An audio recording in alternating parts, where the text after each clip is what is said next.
They don't get to just say false. Duty bound to give that information to the defense. They don't get to just say that it's false. Circumstantial case at best. They are duty bound to give that information to the defense. They don't get to just say that it's false. Again, I object. They don't just get to say what? Oh my God. Seems like they do that a lot, huh? Authority to determine whether or not a statement is credible or false. Ms. Sigler tried that.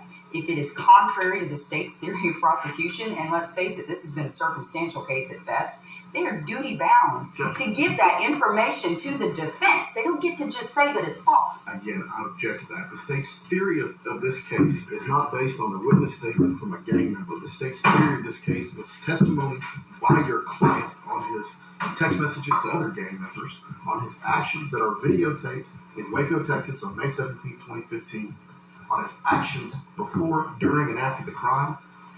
The fact that he's continued to be a bandito, the fact that he's ascended to the rank of president after the crime, the evidence is very clear in this case and has nothing to do with the statement of a Cossack, one of his co-defendants. Your Honor, how many times has the state-sponsored testimony that the conflict at Twin Peaks was about a Texas bottom rocker?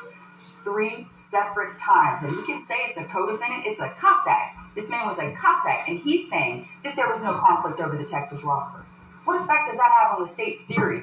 All the way up until now, because we heard so much testimony about that Texas bottom rocker, and they've got evidence of a Cossack saying, and even a non-club member saying that he was present at their patch party, and there was no beef over any Texas bottom rocker. That is wholly inconsistent with the state's theory of prosecution.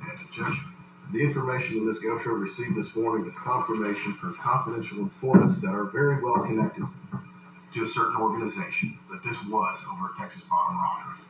To say otherwise is just untrue.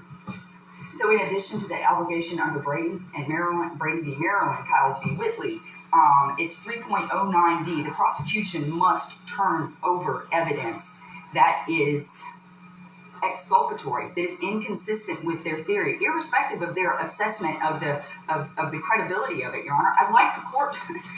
I'd like to know how long they had it and why they didn't give it to us. I was stuck as subpoenas trying to get this stuff, Judge.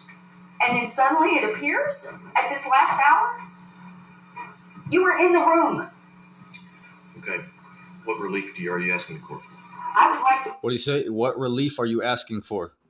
court to dismiss the charges for prosecutorial misconduct, for willfully hiding and sitting on information that completely guts their case, Judge. I've outlined all 3 of those men's statements. I mean, I don't see how there's anything fair about this. They were in the room. You were there. Actually, Ms. Gautreaux, if you want to listen to that tape again, Mr. Rand, left the room shortly after he started because he's such a liar. Miss Dillon was there the whole You just said I time. was. You started there. You didn't announce your presence or your exit. Okay. But you knew. All right. I knew a liar was in the room. You're correct about He's that. lying because it's inconsistent with your theory. My theory is your client committed a crime. He text messaged before. Our theory is crimes. Okay. Let's address the court. Let's not be arguing between the attorneys. Then the defense's motion to dismiss is denied at this time. Whoa! The defendant's motion to dismiss is denied. Did you hear that? The prosecutors committed crimes. That basically is supposed to get the whole case thrown out. But this guy with the gold fringes behind him, your motion to dismiss is denied. Why? Because motions are discretionary, so they're at the judge's discretion, and the so-called judges, they abuse their discretion all the time. Why? Because they're the main so-called authority figure when they got them gold fringes behind them because they're operating under a different jurisdiction. Now, do you get it yet?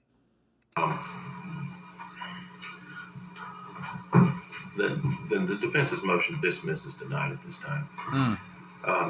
Anything else we need to take up before we bring the jury in the court? Yeah, Your Honor, at this point, if my motion to dismiss for prosecutorial misconduct and the willful hiding of exculpatory evidence is denied, I need a continuance so I can read the information that I've just gotten this morning. I don't even know what's in this report, Judge.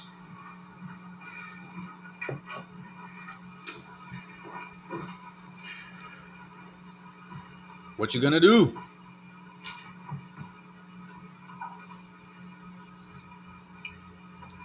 Then we'll take a 45-minute recess. Recess, right?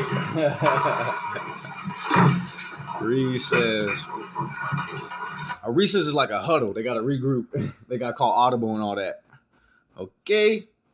So, man, I want to cut this right now, but I got a feeling it's going to split in two. So, might as well make this second video a little longer. But actually, no, we're just going to cut it right there. You guys get the point. Learn proper flag etiquette. Okay. No disrespect to any Moors that's operating that way due to whatever reason. Could be ignorance, could be willful ignorance, or it could be just flat out, they're down with that. Okay. So Islam, I hope you learned something here today. Peace and love to all the Moors.